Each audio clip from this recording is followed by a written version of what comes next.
I'm a law professor. I do research on, mostly these days, on issues related to sentencing. Racial disparity in sentencing is one of the things I look at. I guess I'll get started with the questions. For today's time, do you believe that there's like an injustice like roaming among the people of like racial when they're being sentenced?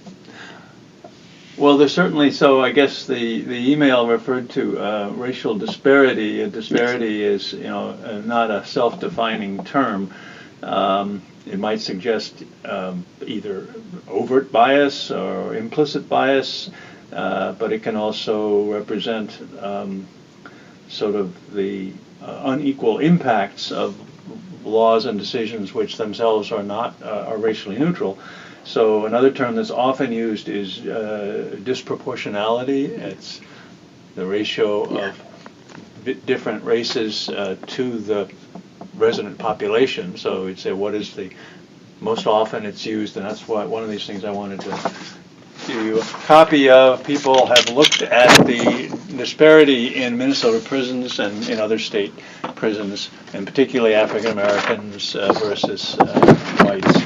So what you do is you compute a prison rate per capita for each race. That is, how many African American inmates are there for every 100,000 African Americans living in Minnesota?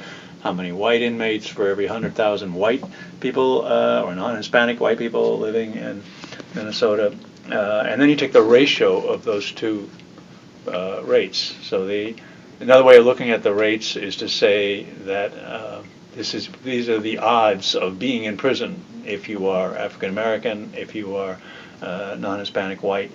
And what that tells you is that for the year that this was measured in 2014, the odds of an African American resident of Minnesota being an inmate in state prison were 11 times higher than the odds of a white person being in prison. And that's based on per 100,000 residents of all races, because that's the way, of all ages. So all of the African Americans of whatever age are the denominator of this prison rate. Same for whites. But if you really should do it based on adult residents, because there are almost no juveniles in state prison. There are adults. And that information is not so readily available. That's why it's not in that table. If you did that, the ratio would be even higher, because you take out all the juveniles from the population base. That has a greater effect for African Americans, because it's a younger population. You're taking more people out of the denominator. You know what I mean by denominator if you have a ratio. So anyway, it's bad. It's been bad for a long time in that disproportionality. It used to be even worse back when I first started collecting this data back in the early 80s. It was over 20 to 1 back then. So that's huge. It's a huge gap, And so then the question is, what causes that? And lots of things contribute to that. Some of it is differences in behavior and crime rates, and that shows up. The second thing I'll show you is something that looks at African Americans, Native Americans, and Hispanics just in Minnesota, and you'll notice that it doesn't start with arrest. Arrest would be the earliest point we could measure in the criminal justice system, and there's a lot of disparity at the point of arrest, but there's also almost equal amount of disparity in socioeconomic measures of disadvantage, poverty rates, employment rates. So what that tells you is that for Native Americans and African Americans, the family poverty rate is like 6 times higher than for non-Hispanic white Minnesotans. Yeah. So, and we know that race and poverty and crime are related to each other. So anyway, it isn't just a problem of criminal justice; it's a problem of social justice. Okay. Yes. That's, And then this Yeah. the second table tracks out the second one on the top there tracks out how those disparity ratios change as you move through the criminal justice system. And you'll notice that there's sort of a jump. So the felony conviction rate is comparable to the arrest disparities. So not much overall change in disparity between the point of arrest and the point of felony conviction. But then, I'm trying to remember now, let me refresh my recollection. So then, we have sentencing guidelines, and the sentencing guidelines are based primarily on two factors: the seriousness of the crime, the felony crime the person has been convicted of, and their prior conviction record. Both of which, the more serious your crime, the more prior convictions you have, the more likely you are to be recommended for a prison sentence. So you'll notice there's a big jump there. Yes. Not such a big jump for I see that. the other two groups. And that was something that interested me because I do a lot of work on the Minnesota sentencing guidelines. And it is both that African Americans are more likely to be convicted of serious crimes that would call for a prison sentence, but even more, it's a fact that African Americans are more likely to have a longer record of prior convictions. And prior convictions are a major determinant of the recommended sentence under the guidelines. So anyway, that jump there really sort of targets sentencing rules that have a disparate impact. They're race neutral, but they have a disparate impact on African Americans and Native Americans, and to a lesser extent on Hispanics.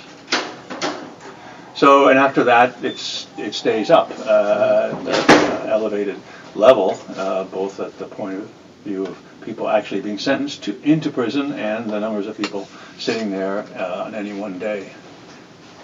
So anyway, that's kind of the big picture of the steps in the process, including poverty rates, and the way in which the criminal justice system kind of builds on that, and in some ways makes it worse. So do you think there's like a solution to it, or?